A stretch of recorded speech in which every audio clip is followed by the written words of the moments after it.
Okay, let me just share my camera. Okay, fine. This is the closed loop transfer function. So now we are talking about whether the system is stable or not. So this is whether the system is stable or unstable. So a very simple way of defining whether the system is stable or not is, so suppose if I give the input, if the input applied is bounded, this is a very raw definition of stability of a system. If the input applied is bounded to a system, if the output is also bounded, then we say system is stable. For a system to be stable, it has to give a bounded output provided if the input is bounded. So let us define what is this bounded signal is. So we are talking about bounded input signal and bounded output signal. We know that signals are defined with respect to time because what is the signal amplitude as time increases. So a bounded signal is such signal whose amplitude is finite as t tends to infinity. Even when t is equal to infinity, if the amplitude of the signal, if it is constant, if it is finite, then I'll say it's a bounded input. Meaning, suppose if I have a step input, if I have a step input of magnitude x, can you see even if t tends to infinity, is the magnitude is x, is it a finite value? Since it's a finite value, such type of input I can call it as a finite input or a bounded input. A input which has got some finite value, even if t tends to infinity, I will call such type of input as bounded input. Suppose if I give step input to a system, if the output is bounded, then I'll say system is stable. Now, this is one of the bounded input. The other input can be an impulse, a unit, sorry, a unit impulse of magnitude. Okay, how do you define unit impulse? Del of t. This is actually having a magnitude of 1 at t equal to 0 and it equal to 0 t other than 0. This is how you define a unit impulse. Now, is the magnitude of this delta function, is it finite as t tends to infinity? It, because 0 is a finite value. 0 is a finite value. It's not infinity.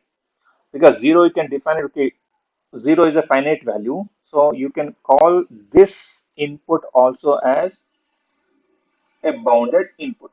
Suppose if I give this input to a system, if this results in a bounded output, which may have some zero output or some x output, then I'll say the system is stable. System is stable. So let us consider one more input. Okay, this was our first input, second input, and the third input is a ramp. Let me say this is t. This is keep on increasing, having some slope x. See here, as t tends to infinity, does this also tends to infinity? So then this is an unbounded signal. If the signal itself is unbounded, I cannot use it for testing the stability because it says that if the input is bounded, if the output gives a bounded output, then you can say system is stable. Now you don't know the stability of the system. If you give an unbounded input, then there is no guarantee that okay, then we cannot define what the system because the input itself is unbounded. Even though the system is stable, because of unbounded input, it may end up with an unbounded output. So, for understanding the stability of a system, first and foremost thing is that I have to give a bounded input, which is in the form of step input or or what? A unit impulse. A unit impulse. So, a ramp signal is not allowed for testing the stability. it is not used for testing the stability, and even a parabola is not allowed. Even a parabola is not allowed because it is going with square, or it can be to the power of some x value. So this is also not a valid input, some x value. So this is also not a valid bounded input for testing the stability of the system. Correct? Now, let us, because we always choose this as a very easy bounded input for analyzing the stability of a system, because we know that we are always talking in terms of what? We are always talking in terms of what? We are always talking in terms of Laplace of the input and Laplace of output. Correct? So, Laplace of a delta function is what? Laplace of a Laplace of a delta function is 1. Or what is the Laplace of a delta function? Is it 1 over s? It is 1 only. So Laplace of a delta function is 1, then our analysis becomes easy. So we have del of s as equal to 1. That is, the Laplace of a delta function is 1, meaning, how do I, let us assume a system having a transfer function something like this, 1 over s plus 2. So this is R of s, this is C of s. So now let us consider the transfer function of 1 over s plus 2. So what is your C of s by R of s? It is now 1 over s plus 2. Very simple. Now I want to find what is C of s is. C of s is equal to R of s multiplied by, of course, into s plus 2. Correct? So what is C of s now? Now what is the, if at all, if you consider this as a unit impulse, is it actually 1 over s plus 2? So now what is C of t now? Laplace inverse of C of s is Laplace, sorry, C of t. Am I correct? So what is Laplace inverse of 1 over s plus 2? You are talking in terms of Laplace inverse of s plus, sorry, 1 over s plus 2. Is it not e power minus, what is that, e power minus 2t? So we have C of t is equal to e power minus 2t. So now, what is the input that you applied? You have applied a unit impulse. Unit impulse as t tends to, this is, of course, I'm just exaggeratedly writing it as, so this is infinitesimally small. This is t tending to, this is t tending to 0. So within that 0, it will just come down. So what is the output now? Suppose this is R of t, this is C of t. What is C of t now? So when t is equal to 0, when t is equal to 0, what is the magnitude? When t is, it is 1, correct? As t increases, is it keep on reducing like this? Is it exponentially keep reducing, and will it reach 0 or t is equal to infinity? At t is equal to infinity, is the value 0?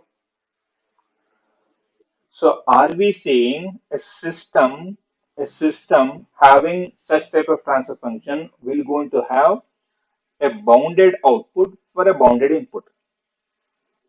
So what is this system? Okay, yesterday or in the previous class we were talking about the poles and zeros. So what is the system having now?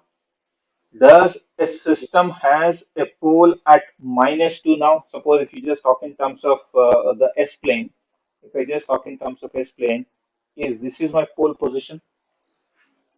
So if this is my pole position, if it is, if the pole is there to the left hand side of the S plane, is the system giving a stable?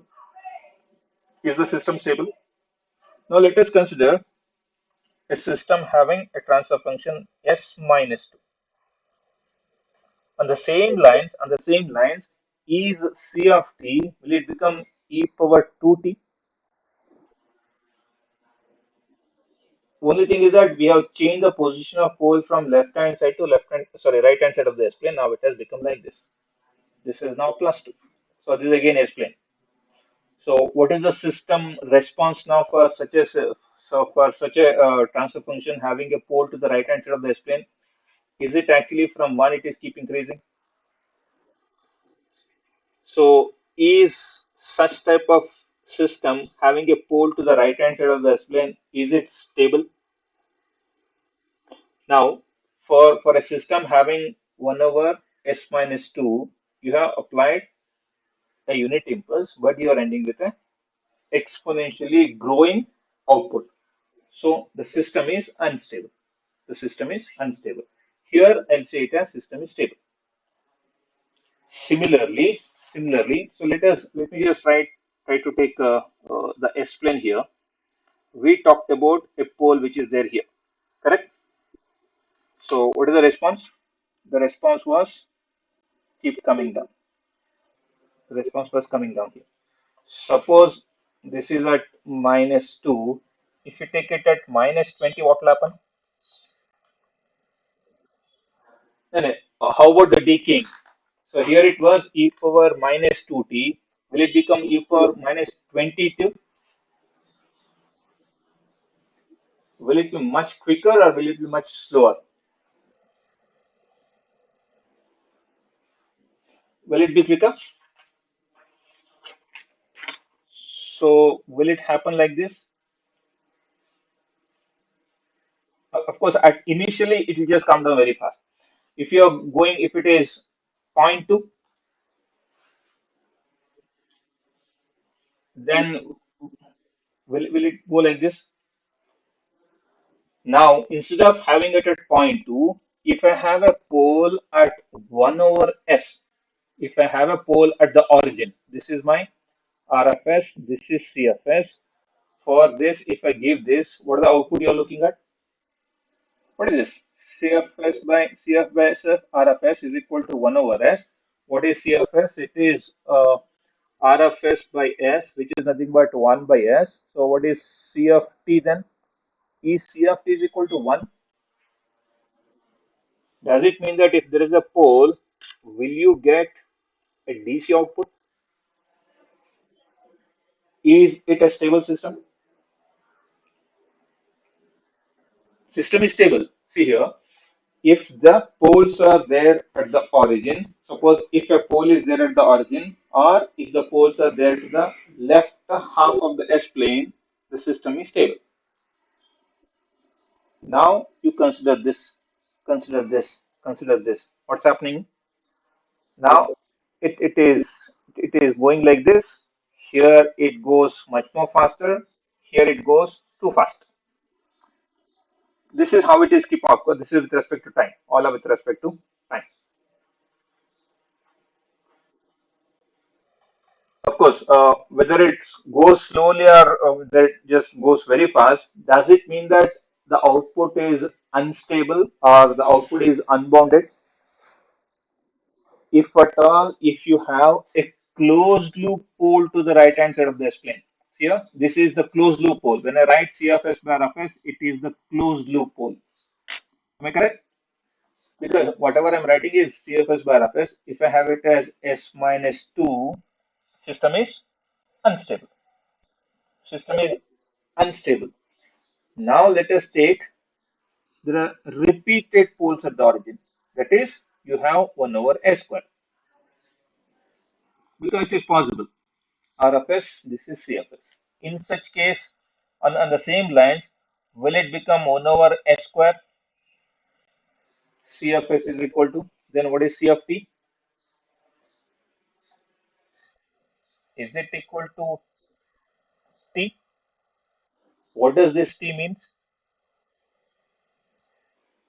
What does this mean? What does this T means? Meaning, input is a step input. Sorry, input is an impulse. If now for a system having 1 over S square as its transfer function, if you're giving such type of impulse input, the output is ramp. This is unstable. So this is T, this is X value. Can you see this is, as T is increasing, this is having a slope of 1. So system is unstable. So if a system has two repeated poles at the origin, system is unstable. If it has only one pole at the origin, system is stable.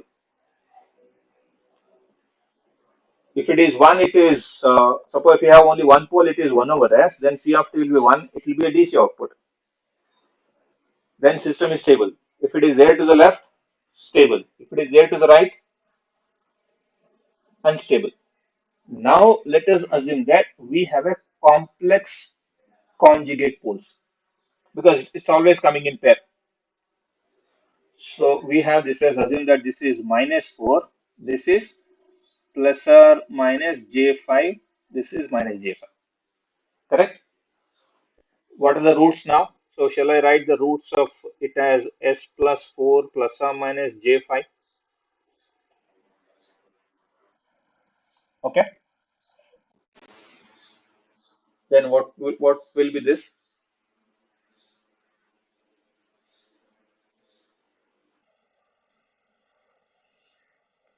How can I write this as? Or before that, let me take poles at okay maybe over here. This is my plus j6 and this is minus j6. So how do I write the pole position? Shall I write it as there is a pole at s plus of j6 and s minus of j6. Am I correct for this? So then how do I write this as? Can I write it as a square minus 36 or plus 36? Correct? Can I write it as 1 over a square minus 6 square? What is the Laplace of 1 over a square minus a square? Is it sine 80?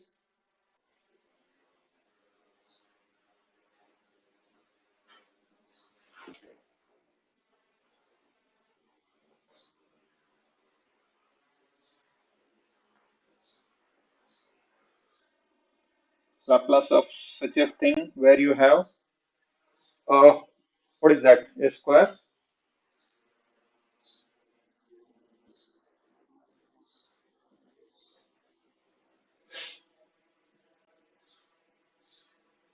Just make sure that is it a square minus 36 or plus 36? Sure, I think it is plus.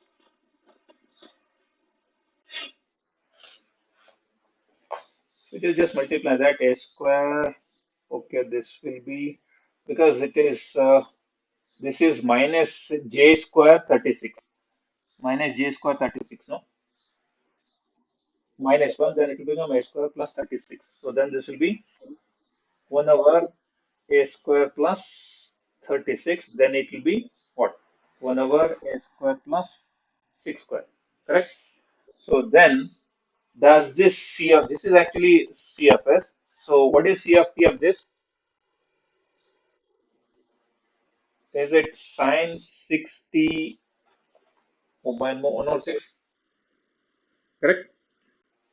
Forget about this magnitude. Is it sine 60? Meaning for a system, if it has got complex imaginary poles, because this is your imaginary axis, no? If the poles are there on the imaginary axis, then system will give an oscillation. We were talking about some oscillators, no? For system to be oscillating, we need to have poles on the imaginary axis. For the system to be stable, it should be there onto the left hand side. If it is unstable, it will go to right hand side. If the system has to be oscillatory, then poles have to come onto the imaginary axis. What is the frequency of oscillation? Frequency of oscillation purely depends on the location of the pole on the imaginary axis. If it is there here, it oscillates with a frequency of 6 radian per second. If it is there at plus 100, then the frequency is 100 radian per second. So now we were talking about Poles on the left hand side stable, only one pole at the origin stable, repeating poles at the origin unstable, any pole to the right hand side of the S plane still unstable, poles on the imaginary axis. When I say imaginary axis, it always comes in pair. It's not a single. You cannot think of having a pole like this. So it will always come in pairs. So this is plus JA, this is minus JA. Then the oscillating frequency is A radian per second. A radian per second. Correct?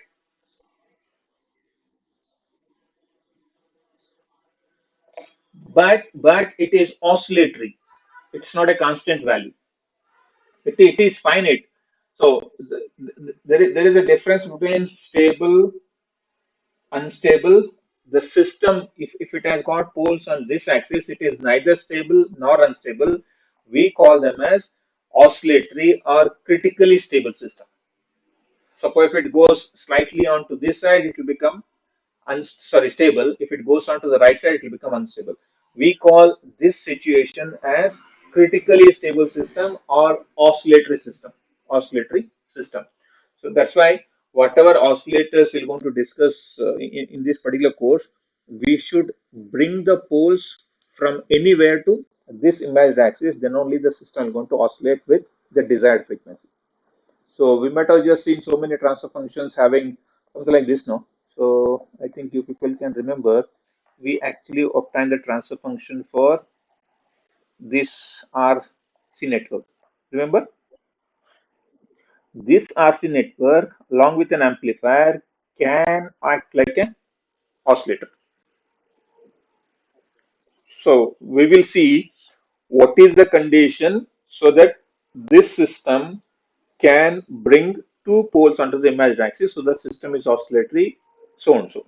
So we'll be finding out what is the uh, what is the value of gain of this amplifier so that poles come onto the imaginary axis. If the gain is other than that, where does the poles go? So why the system is not oscillatory? All those things. So we'll just see them later.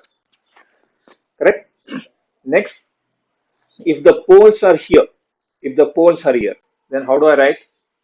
Suppose if the pole is S plus 4 plus or minus J5. If this is my transfer function, if this is my transfer function, how do I write? Shall I write it as 1 over S plus 4 plus J5 and S plus 4 minus J5? Something like that? Something like that. Okay, will it come to a form of something like, okay, B by, so I can write it as S minus A whole square plus B square. Of course, you can find out what is that AB. You can just bring it to this form.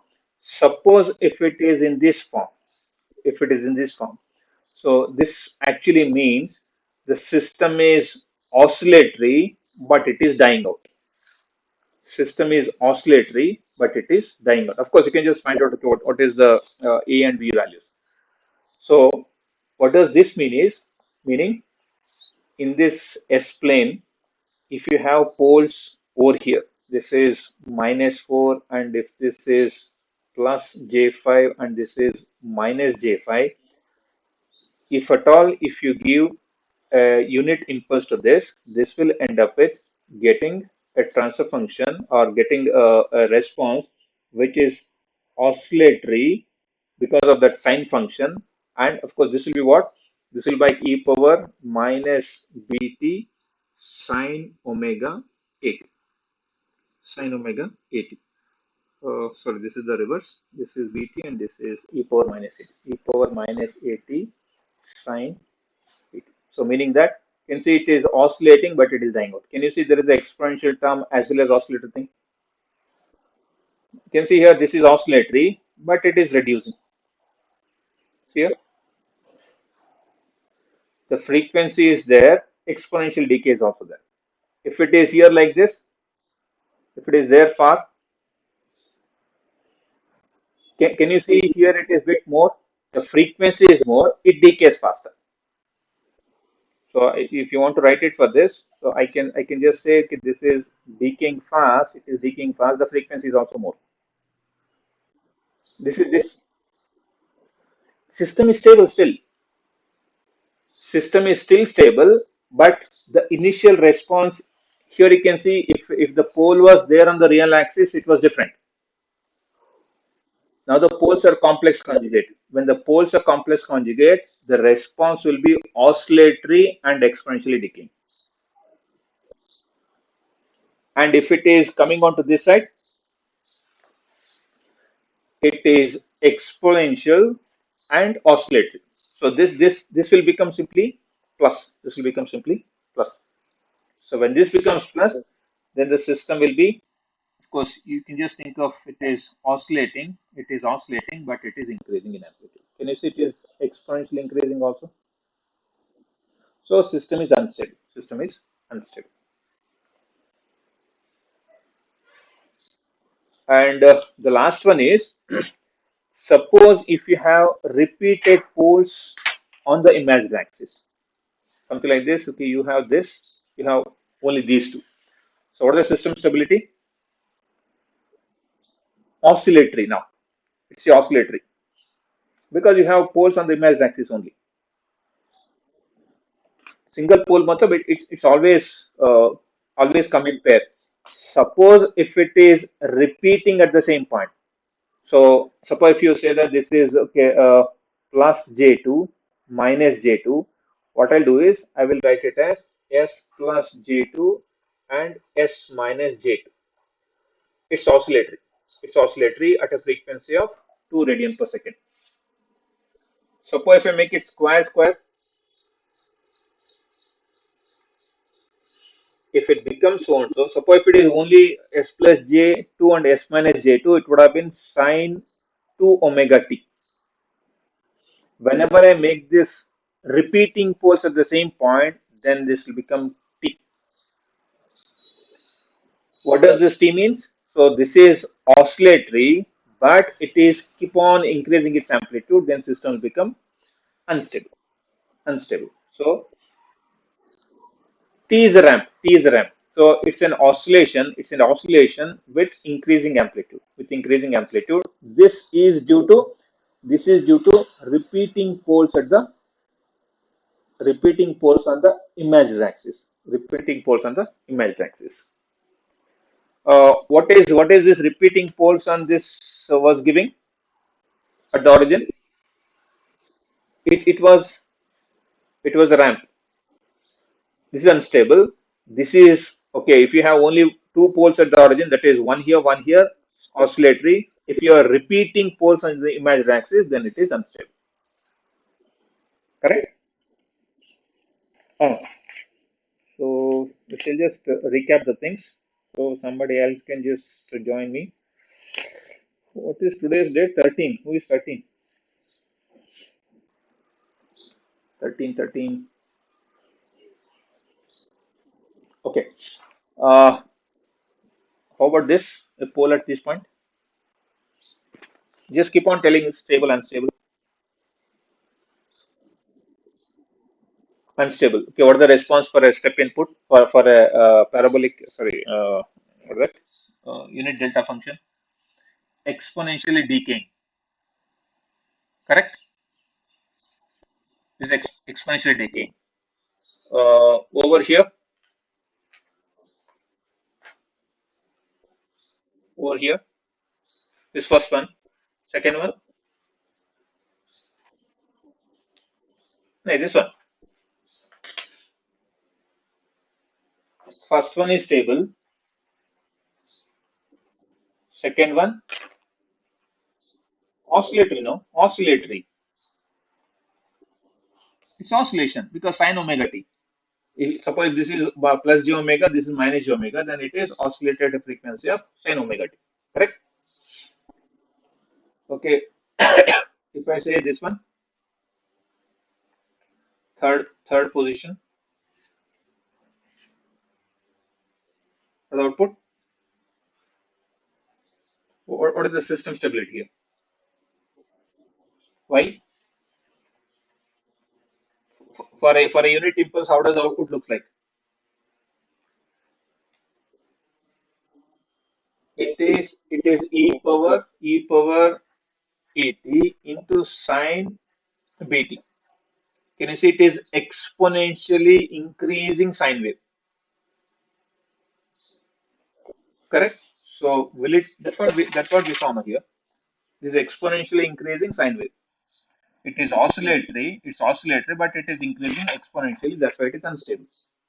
Done? Who is today's date? Sorry, today's month, this month 5. Who is 5? 5, 5. Okay, over here.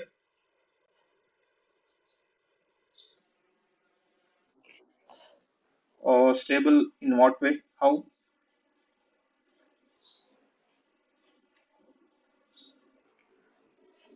does the time response will look like? Exponentially decaying sine wave, correct? It's a sine wave. It's a sine wave which is exponentially decaying, correct? Over this,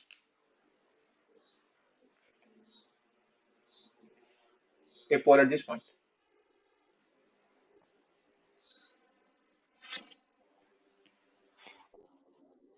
It will be 1. System is stable, correct? If you have repeating poles here at the origin, when of course, I cannot write one over the other. I'll just try to get slightly displaced. System is, no, no, not the input. Input is always bounded. System is unstable. System is unstable because a bounded input is giving a unbounded output. Correct? For a bound, we'll not say output is unstable. We will say system is unstable because output is unbounded. So please try to understand the separation between these. Okay, bounded, unstable. It's a bounded input, stable system, bounded output. Bounded input, unstable system, unbounded output. Correct? Okay, fine. Now, this is okay. We could able to understand when do we say system is stable or unstable. So let us consider a system which is having something like this as its. One second. I don't know what happened to this. Okay. If I have a system having this as 10 by s plus 2, correct? Uh, Let me have this as another 100.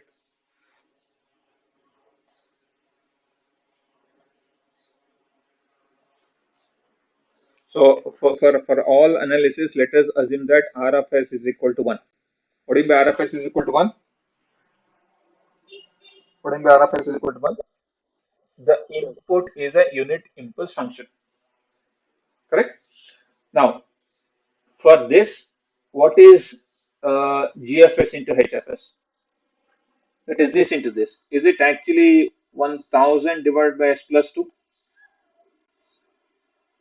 Am I correct? Hello? Hello? Am I audible? Hello? What happened?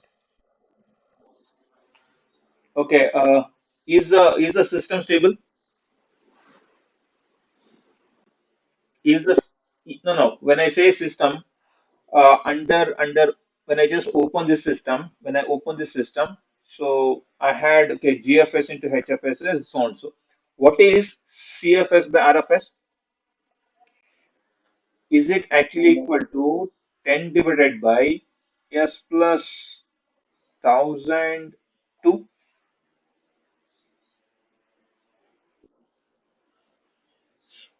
Am I correct? So how do I get this? So this is actually CFS by RFS is GFS by 1 plus GFS into HFS. Am I correct? What is GFS? It is 10 by S plus 2 divided by 1 plus 10 by S plus 2 into 100.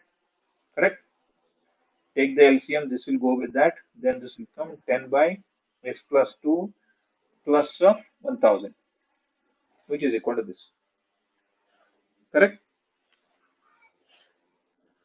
So now, what was the pole position here? What is the pole position here?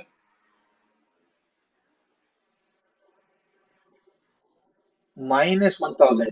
So the pole which was here at minus 2 when you open the loop, when you close the loop, does the pole went here to minus 1002? This was the pole position when it was in open condition. Correct? The moment you close it, has the pole moved to minus 1002? So, suppose if you consider the stability of this and this, which is more stable? Both are stable. Both are stable. There's no question about their stability. Both are stable. Now comes which is relatively more stable, because this is more relatively stable. This becomes zero quickly. Correct? So this may go like this may go like this to become zero, whereas this will come so quickly. Correct? So that's why this system is relatively more stable when you close the loop. When you close the loop. Am I correct? Okay, now let us consider one more system, which is something like this here. So now let me consider this as okay, 10 by s plus 2, s minus 1, and this is, assume that this is 100.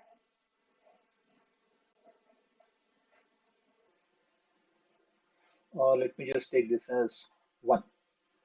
May not be 1. Okay, let us take this as zero point 0.1. Correct? Uh, just give me 1 minute. Let me just make this as 1. Let this also be 1 for the time being. Okay, let me just rewrite this. I have a system. This as okay. Let me just take this as k. This is s plus 2, s minus 1, and this is having a unity gain feedback. What do you mean unity gain feedback?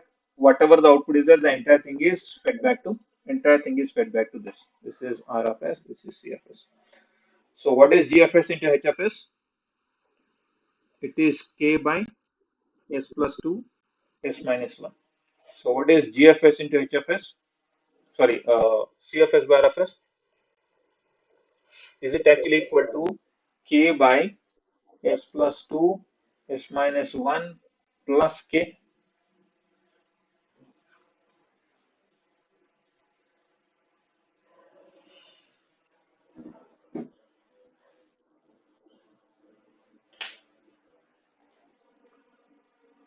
Let me tell you the trick for, okay, how do you write this one? Okay, let me write, okay, whatever the transfer function is. Uh, just carefully observe here. Suppose if you have an open loop transfer function k by s plus 2, s plus 3, whatever the values, and if you have something here, some y, this is going here, and then you have this is minus. Suppose if you are looking at what is CFS by RFS, CFS by RFS, what do you write? You write the open loop transfer function as it is. So let me just write only this much, k by s plus 2 into s plus 3. You rewrite this as it is, plus one more term will come. That term is nothing but numerator of your GFS multiplied by the HFS. This is k into I. This is how it will come. Even of course, this is coming because of this. So if you do this way, you'll get the same thing. Because if you take the LCM, that will go off, and you'll ultimately end up with this. On the same lines, can I write this way?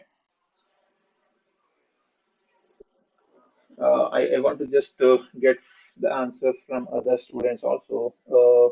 Just put in the chat box. Okay, are you all fine? So how do I write This is my open loop transfer function, which is this into 1, whereas my closed loop transfer function is retain the entire term as it is there in your open loop transfer function, that is GFS, plus the numerator of your GFS multiplied by the magnitude of your HFS. Now, in this case, it is K into 1, that's why I'm writing it as K. Just say in your chat box, is it fine or not, or shall we just do, of course, we just do a number of examples later. So, just for the time being, just now, what is the pole position now? So, can somebody just, is it S square minus S, okay, sorry, plus S plus 1 plus K? Am I correct?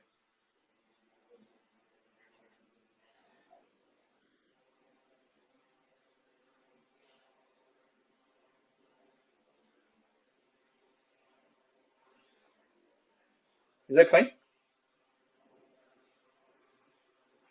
Hello. Now, this is what? CFS bar FS, correct?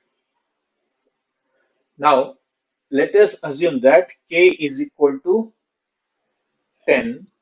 Okay, first K is equal to 0, then K is equal to 1, K is equal to maybe zero point 0.1, K is equal to 10, K is equal to 100.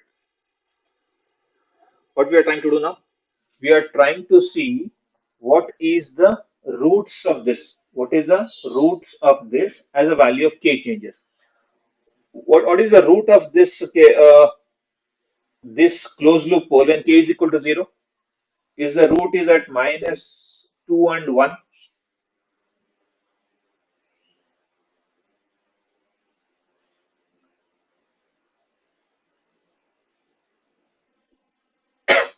When K is equal to 0. Now, is this correct? A square, is this fine?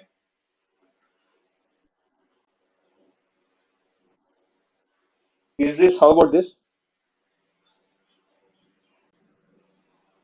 It is wrong.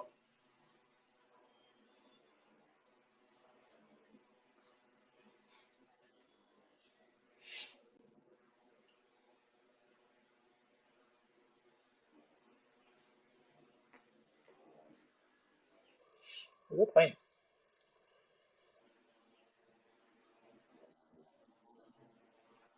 Minus 2 plus 1.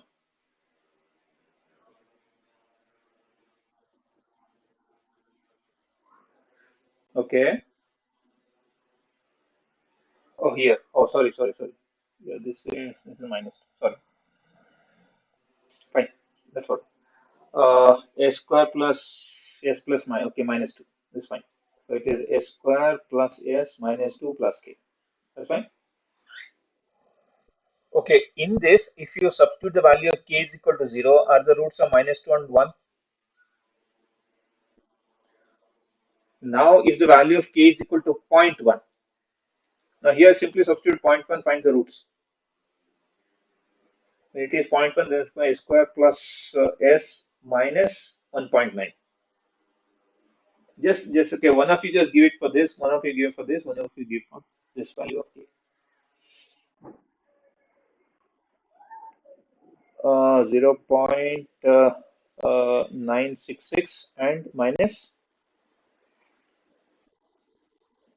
1.966 for 10. One of you give it for 100.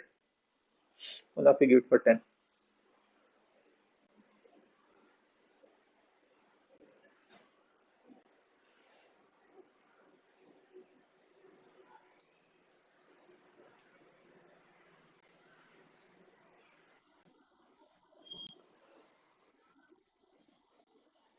One second. Minus 1 by 2 plus or minus j 2.783. For 100, I will write it immediately. It is minus half plus or minus j. I wait for you. This real part, I can write it myself. Give me the imaginary part. 9.886. So can you give me for k is equal to 1?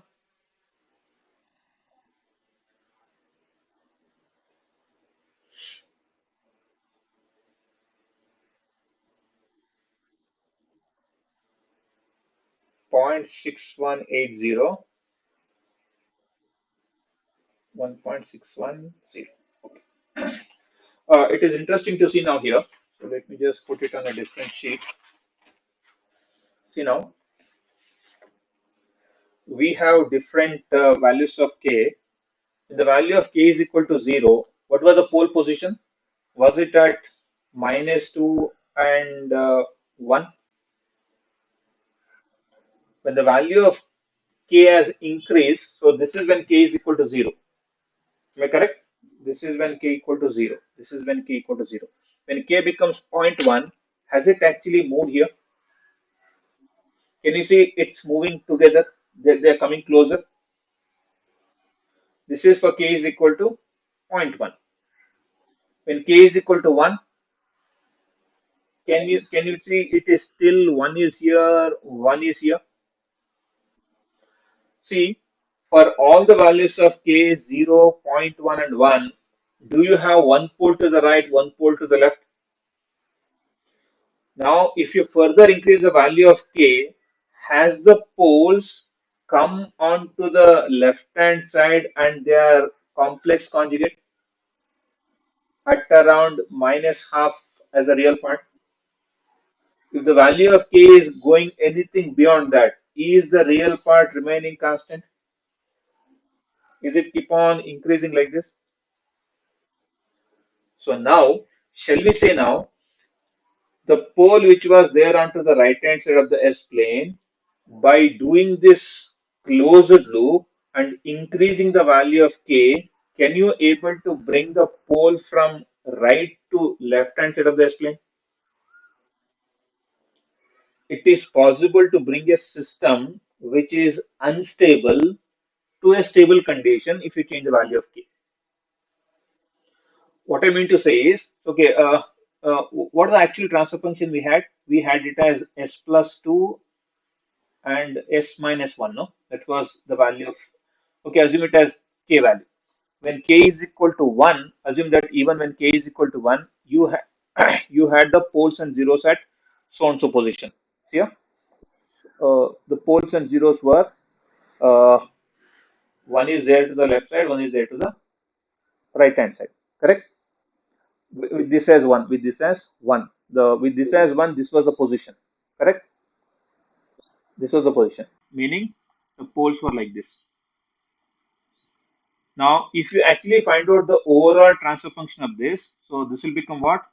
So one is giving e power, what is that? E power, what is the pole position here? It is this e power minus 0.618. Sorry, this is e power minus 1.61 t plus e power zero point 0.6, okay, 0.618 t. So here one is e power minus so and so, other is e power plus so and so. So as the t value tends to infinity, what is the overall value you'll get? This plus this,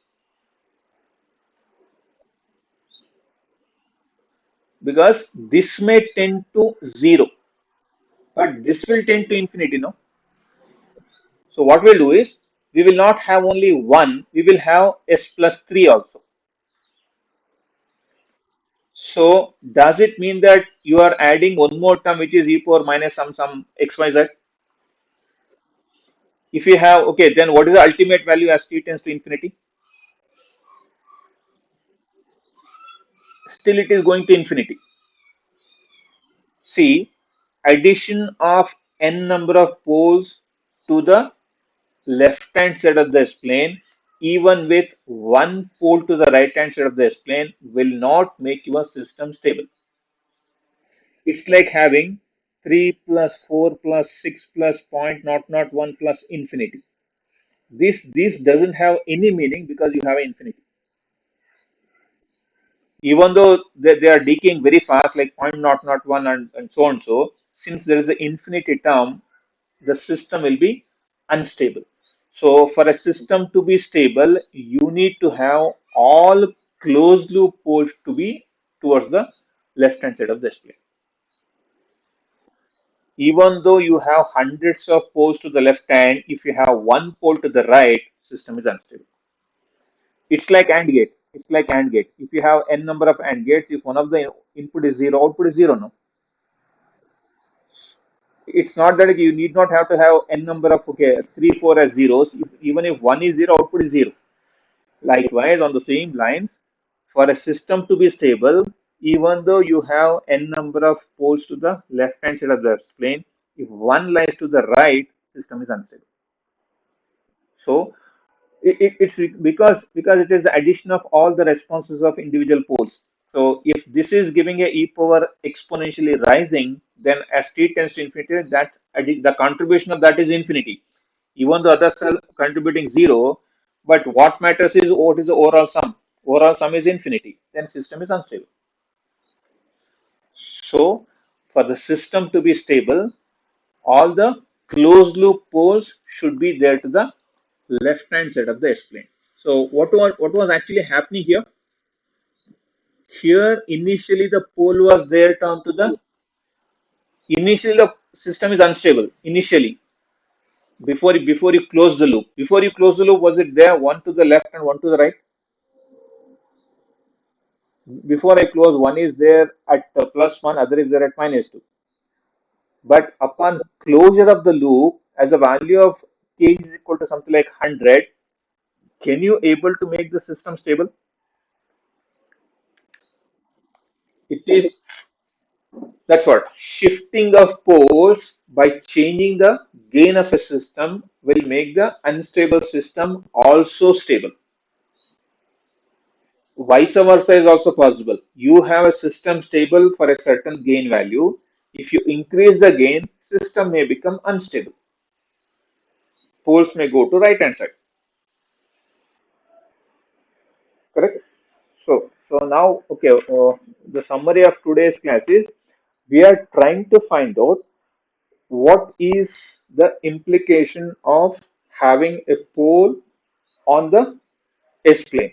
So we just took the transfer function and we are trying to locate the poles on the S plane and trying to understand what is its significance in terms of time response, in terms of stability of a system.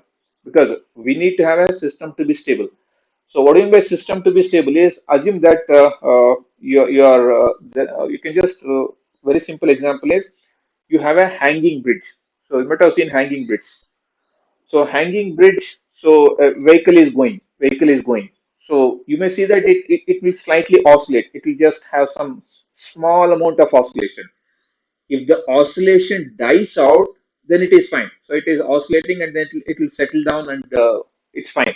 Suppose if oscillation doesn't die out, suppose if oscillation persists for a longer time, does that bridge collapses? No, that's what the type of input that you give. So you may not allow too many vehicles of heavy load onto that bridge because that may just lead to a system becoming oscillatory. Once the system becomes oscillatory, it may settle down to become stable or it may just settle down to become breakdown. Unstable means the bridge will break down. So that's what is the simplest example is how do you make a system stable and unstable uh, by having change in the gains of the system. So these things will learn in detail when you consider different systems here. So using 20 sim, we'll just see maybe after one or two more classes, I will introduce 20 sim so that you can able to understand the concept of okay why a pole moves from right to left and left to right and all those things. Okay, then we are done with today's class. Thank you so much.